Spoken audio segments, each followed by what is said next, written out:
सती का पुनर्जन्म और तारकासुर का अंत।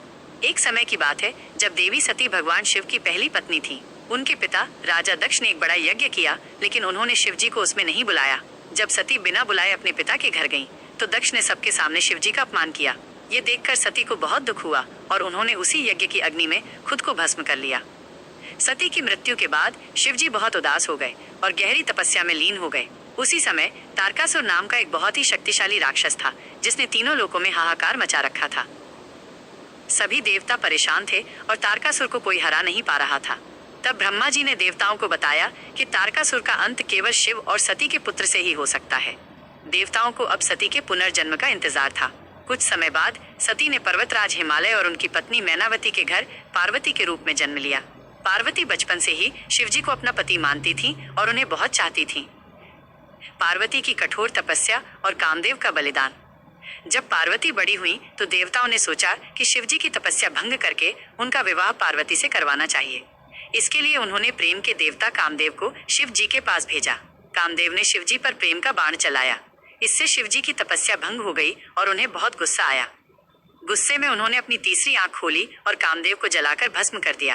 कामदेव की पत्नी रति ने शिवजी से बहुत प्रार्थना की। तब शिवजी ने उन्हें अदृश्य रूप में पुनर्जीवित करने का वचन दिया।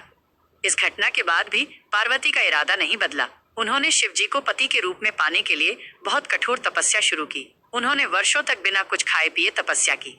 उनकी तपस्या की शक्ति से तीनों लोग कांप उठे। शिव की परीक्षा और विवाह। पार्वती की तपस्या देखकर शिवजी बहुत खुश हुए, लेकिन उन्होंने पार्वती की परीक्षा लेने का सोचा। वो एक बूढ़े ब्राह्मण का रूप धारण करके उनके पास गए और पार्वती से कहने लगे कि तुम क्यों एक ऐसे योगी से शादी करना चाहती हो जो न तो सुंदर है और न ही किसी सांसारिक सुख में रुचि रखता है।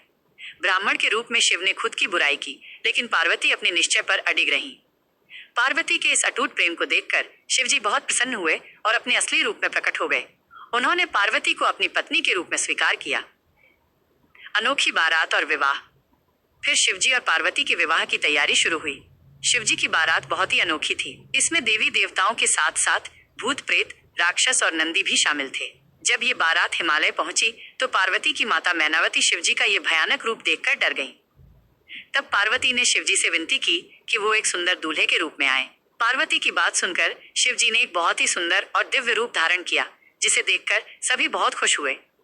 अंत में ब्रह्मा जी ने पुरोहित बनकर सभी देवी देवताओं की मौजूदगी में शिव और पार्वती का विवाह करवाया।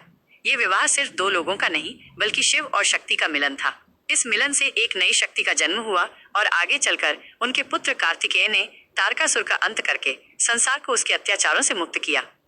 ये कहानी हमें बताती है कि सच्चा प्रेम और दृढ़ निश्चय किसी भी मुश्किल को पार कर सकता है।